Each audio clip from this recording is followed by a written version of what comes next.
Right now at 10, it's the construction that never seems to end. Takes twice as long to get anywhere. We try to figure out what's going on with Mopac. Severe storms strike Austin with quarter to ping-pong size hail. We're tracking your overnight storm chances. And you see him in pictures proudly sitting in front of his drug bust, but there's another side to Lobos, the canine officer. The Night Beat starts now. Good evening, everyone. I'm Quita Culpepper in the Storm Center with Chief Meteorologist Albert Ramon. And Albert, these storms, we sat through the hail, plenty of rain. Tell me it's all over. For the most part, it is. We have the last bit of rain beginning to move out of our eastern counties, and overnight, really just a quick passing shower or storm as the front comes in. Here's our live scan of Max Storm Doppler radar. Just south of Old Dime Box there in far eastern Lee County, but that's moving off to the east. And take a look at the last 5 hours with those isolated intense thunderstorms producing at times quarter to even ping pong size hail, especially in northwest Austin and southern areas of Williamson County. Here's a look at rainfall, and there was a large portion of the viewing area that didn't even see a raindrop. A few pockets of up to 2 inches of rain in southern areas of Milam County. Officially in Austin, under a quarter of an inch at Camp Mabry, only a trace of rain at Bergstrom. Quick shower overnight, and then behind a front, drier air. Ready for that humidity to drop? We've got some good news for your weekend forecast coming up. All right, thanks, Albert. Well, check out this video showing the hail near Loop 360 and FM 2222. No sound here, but you can still see the hail coming down pretty hard. And we captured some here at the KVUE studios. This is in our parking lot. And don't forget, you can keep track of the weather with the KVUE app. There's an interactive radar so you can watch when the storms are over your area. And also the KVUE meteorologists have weather extras to keep you up to date. The UT police officer credited with stopping the suspect in last week's stabbing attack is back on patrol tonight. Officer Eric Park joined the UT Police Department in January after a 25-year career at DPS.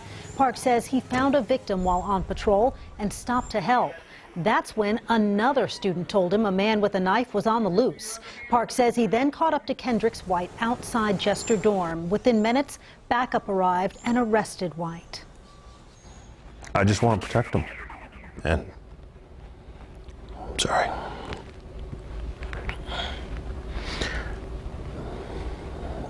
I couldn't stop it before it happened, but I can stop it from continuing. And so that's what's going on in me emotionally at that point. UT Police Chief David Carter credits Officer Park and the other officers for saving lives that day. He hopes to honor them in a special ceremony soon. Startling new statistics released by the Anti-Defamation League highlight a growing issue nationwide. Anti-Semitic incidents have skyrocketed so far this year, a trend that's seen right here in Texas. KVUE's Michael Perchik has the story, all new at 10. Numbers are one thing.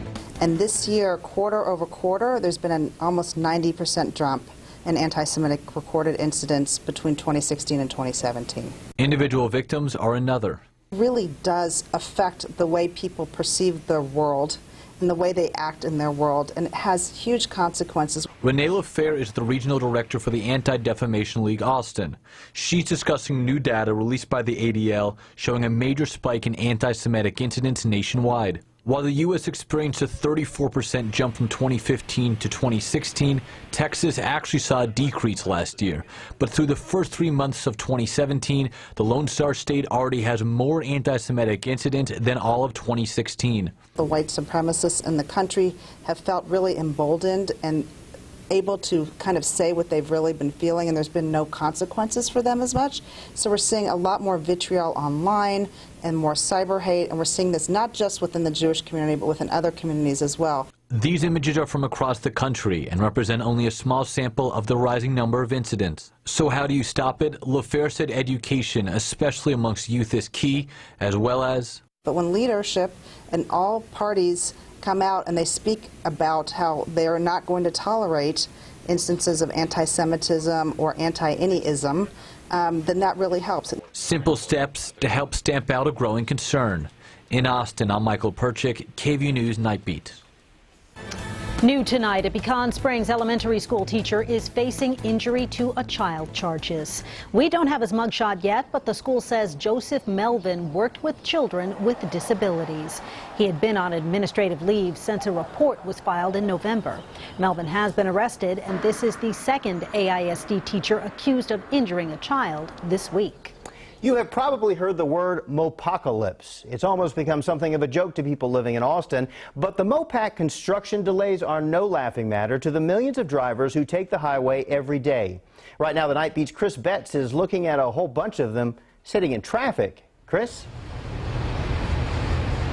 Mike, the traffic on Mopac these days doesn't end at rush hour. I mean, it is 10 o'clock at night. And take a look behind me. It is a sea of not moving red brake lights. But as we found out today, there is an end in sight. So here's what you can expect over the next few months. Is there anything more frustrating than sitting in traffic in the rain? Yup, you could be sitting in traffic in the rain on Mopac. It kind of sucks. It takes twice as long to get anywhere. Construction is too much. It delays everything. Delays, that's a word we've gotten used to hearing. I thought that it might be done. The original completion date for a toll lane in each direction, 2015. Now, the people in charge of the project have just stopped giving a date entirely. Because as you know, there's been a history of not meeting dates. The Central Texas Regional Mobility Authority fined the contractor $20 million for the delays caused by weather and digging difficulties. Now the contractor is working with a subcontractor to get it done ASAP. You're going to see a tremendous amount of progress in the next couple of months. All the work, though, has been a big headache for drivers. I'm just annoyed by the whole thing. And homeowners living along the highway.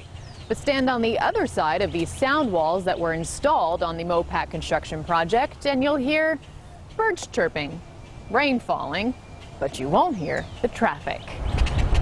The next section of toll from Cesar Chavez to 2222 on the northbound side is expected to be open this summer. I'll definitely try them out because I'll get around faster. Let's face it, construction is a real drag. See what we did there? But most people agree it'll be worth it in the end. I like taking the toll and being able to go faster when I can actually go faster. I feel like we all feel that way. Now, even though the Mobility Authority is not giving an exact date of completion, they do expect to be finished by the end of this year. But expect more of these nighttime lane closures that you're seeing right now as they finish paving the roads and putting up permanent concrete barriers for that toll lane. Reporting live along a very clogged Mopac, Chris Betts, KVUE News Night Beat. Thanks, Chris. Right now, state representatives are hashing out bills before the midnight deadline and the end of the regular House calendar. Lawmakers are hoping to go through 295 House bills, along with several Senate bills and resolutions. They spend a majority of the day, though, chubbing. That's when lawmakers ask questions about bills not to debate, but to waste time and kill bills. Tomorrow, representatives will take up the measures, which only impact certain areas and are mainly uncontested. If you live in Central Texas, you've likely heard of Lobos, the drug dog. In just 6 years on the job, he and his partner have taken millions of dollars worth of drugs off the streets, a record impressive enough to grab national attention. The Night Beat's Tina Shively spent a day with the Fayette County crime fighters, and she has the story. I think this one was out of Mexico, yeah. This one had heroin in the frame. For the last 8 years, so that's some of the dryer sheets and stuff that were in there with the cocaine. Sergeant Randy Tuman has taken thousands of pounds of drugs off the street. And they had like 25 kilos of methamphetamine. Cars he's confiscated pack a parking lot at the Fayette County Sheriff's Department. Inside, pictures of his drug busts line the walls. Started like midway and then went down, and then I didn't expect to keep getting so many, so now I went above and then across. But he doesn't do it all alone. This incredible canine officer is Lobos, a Belgian Malinois trained in the Czech Republic. You know, I'm still impressed how quick he is to respond to the odor and how quick he is to go straight to the source and alert. You know, that it's impressive to watch him work. The pair spend several hours a day training to sharpen their skills. So what's happening here is the dope's under the hood and it's dropping to the ground. So that's why he's trying to smell under the car. And that's where it's at right there. Otherwise, the duo is on the road, covering a 23-mile stretch of I-10, a major drug corridor. 2 a month is about average. You know, a bad month is 1 or none, of course, and then exceptional is, you know, if I can get 4 in a month, then I'm doing really well. How many times do you get 4 in a month? Quite a bit. That's no exaggeration. In 2016 alone, the pair scored millions in cash, cocaine, heroin, marijuana, and methamphetamine. Tuman and Lobos confiscated 130 pounds of that meth in one bust alone, winning them an award from the National Criminal Enforcement Association just last week. They've also won commendations from the state and the U.S. Congress, all the while making their superiors very proud. That's why he's so successful, you know, I think, at what he does, because he loves what he does. You know, and Lobos is the same way. You know, I think he loves the job, loves doing it, and that's why they're so good at it. But for the 8-year-old Lobos, the accolades may soon stop adding up. At recertification training last year, They told him up there, though, he's so much on point right now that, you know, we're going to continue on with him, but we're getting close to him retiring him. Then Lobos' only award will be his favorite toy. Tuman isn't looking forward to that day, but when it comes, he plans to keep breaking records with another partner to keep Fayette County safe. The real award for me, the reward, is actually finding the dope in the car. You know, the hours that I've spent training and the hours of stopping cars to actually find the car that has the dope. That's the reward that I look for. In the Grange, Tina Shively, KVUE News. And another award will hang in their office next week. Tuman plans to take home the Officer of the Year award from the 100 Club.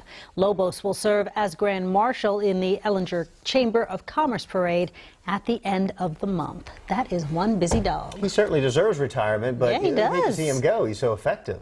I know. He'll find something. He'll find some something else That's to right. do.